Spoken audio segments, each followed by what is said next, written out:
Hi dear friends, welcome back to this channel. Today in this video I will show you how you can turn on active status on the Facebook application, because sometimes we want to show our active status to anyone. So in this video I will show you how you can easily do it.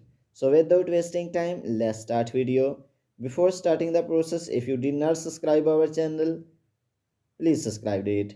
So firstly, you need to update your Facebook applications, and then go to Play Store and update Facebook application, because all features will work properly after updating Facebook applications.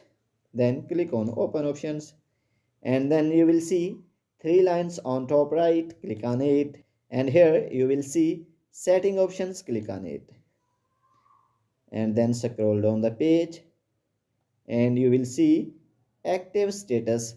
Click on here, and you can see my active status is off. So if I want to turn it on, then I will click on it.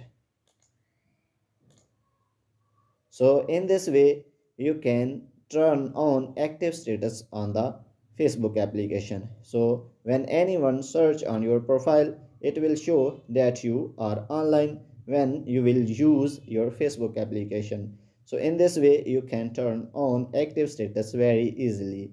If this video is helpful for you, please like the video and subscribe our channel. Thanks for watching.